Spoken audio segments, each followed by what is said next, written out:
Have you ever noticed this totally bizarre contradiction of modern digital life?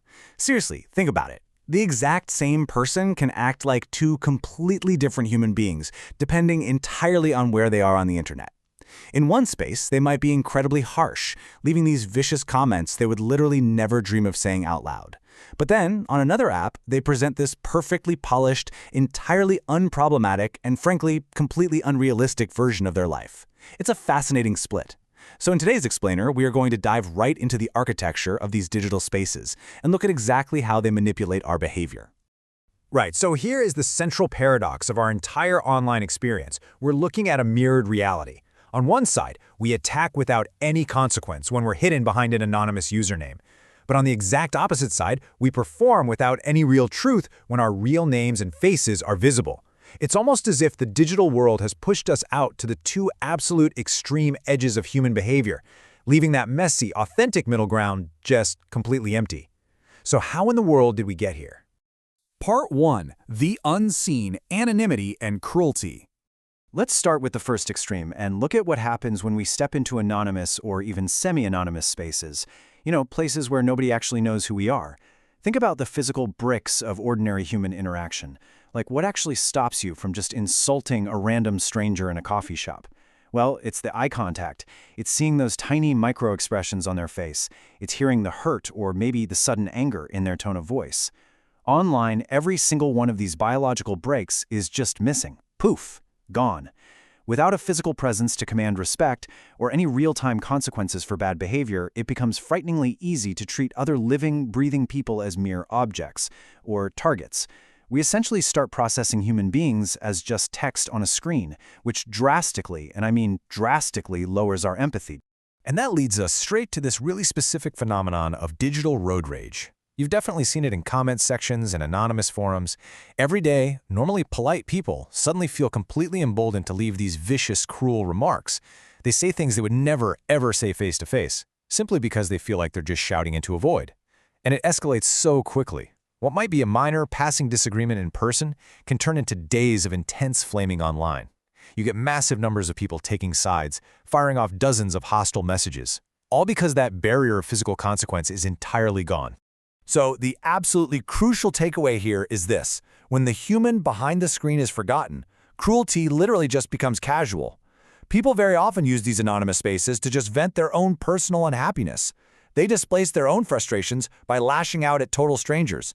Because they don't have those physical cues of empathy to remind them of the pain they're causing, getting the anger out of their system takes priority over another person's feelings.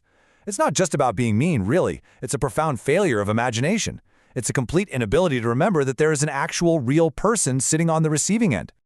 Moving on to Part 2. The Scene, Performance, and Fear. Okay, so if anonymity makes us cruel, what happens when our real names, our faces, and our actual reputations are permanently attached to our online presence? Consider the painstakingly mundane process of self-branding.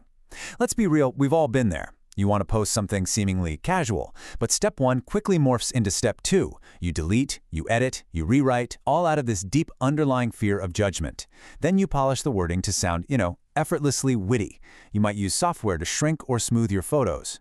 By the time you finally hit post on step 4, what was supposed to be a simple, casual update is now a sanitized, heavily curated version of reality.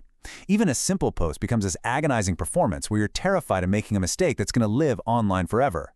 This kind of hypervisibility breeds a massive culture of fear and careful curation. We start obsessing over the most minute details. Think about agonizing over which band to list as your favorite, terrified that picking the wrong one will make you look totally uncool to your network. Because of this, people end up projecting a really toxic fake positivity. They create what some describe as an internet twin, a heavily edited, flawlessly filtered persona that basically exists only to collect approval. In these real-name spaces, we're essentially forced to constantly manage our image instead of just passively being ourselves. Just consider this idea for a second. Online life is about premeditation. It perfectly captures how deeply exhausting it is to constantly compose and recompose our digital persona. There is zero room for general human error. If you make a mistake, someone can screenshot it, and boom, it's there forever. So spontaneity is completely lost to premeditation. You sit down and calculate, okay, if I say this, will I sound too uptight? If I say that, will I sound boring? We edit ourselves into these flat, simplified caricatures because we were just so afraid of stepping out of line in front of our entire social network. Part 3. Two forms of disconnection, the symptoms of a single disease. And this brings us to the real climax of this explainer. At first glance, it might seem like the vicious troll and the perfectly curated influencer have absolutely nothing in common, but look closely at the two extremes side by side. In the first scenario, the anonymous self is completely disconnected because it forgets the humanity of others. It attacks without any consequence. But look at the curated self. It is equally disconnected. Why? Because it hides the humanity of the self, performing without any actual truth. Both anonymous cruelty and real-name fake positivity are simply different forms of profound human disconnection. In both of these scenarios, the messy, beautiful reality of actual human beings is just entirely erased. So the absolutely crucial point we arrive at is this. Digital life removes the ordinary middle ground of human interaction. Our devices and the platforms we spend all our time on push us to the absolute fringes of behavior. We are either totally hidden and therefore completely ruthless, or we are totally visible and therefore terrified and totally fake. This fundamentally alters our empathy, our honesty, and our ability to just exist as our real, unfiltered personalities. Part 4. The impact, what we lose in the extremes. So, when we spend our lives endlessly swinging between these two extremes, what are the actual casualties? Well, let's contrast a genuine face-to-face apology with a digital one. A face-to-face apology requires real vulnerability. You actually have to look the person in the eye, you have to share empathy and see firsthand that they are hurt. But the digital sphere, it makes emotional repair cheap and easy. People will literally post a vague status update to broadcast an excuse to a wide audience rather than just confronting the actual person they wronged. The screen allows us to totally bypass the difficult, sticky, messy work of actual accountability. And this, unfortunately, leads directly to the erosion of real connection. Just look at what we're sacrificing every day. We lose the nuances of a human voice. We'd so much rather type a text than make a phone call because a call unfolds in real time and frankly reveals way too much emotion. We start prioritizing efficiency over intimacy, processing our actual friendships like they're just items on a to-do list. We substitute real, genuine care for simple, flat text responses that lack any real warmth. By trying to control every single interaction, either by hiding in anonymity or hiding behind a fake persona, we completely cheat ourselves out of authentic human depth. Which finally brings us to the antidote to all of these digital distortions, the middle ground. This is the physical, everyday space of interaction where humans are allowed to be both deeply imperfect and directly accountable at the exact same time. Think about it. In the real world, you can make a mistake. You can stumble over your words. You can be totally uncool. And people will forgive you because they can physically see your humanity.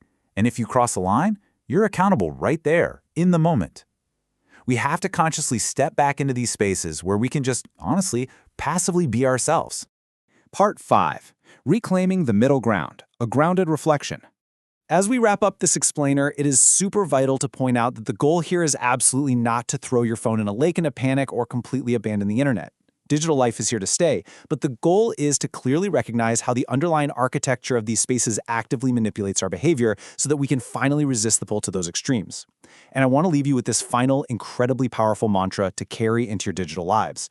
When unseen, stay humane. When you're anonymous and the brakes are off, actively remind yourselves that there is a living, breathing person on the other side of that screen. And when seen, stay real.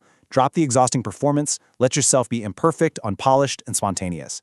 The ultimate question I leave you with today is this. When you log on tonight, which version of yourself are you going to feed? Thanks so much for watching, and I'll see you in the next explainer.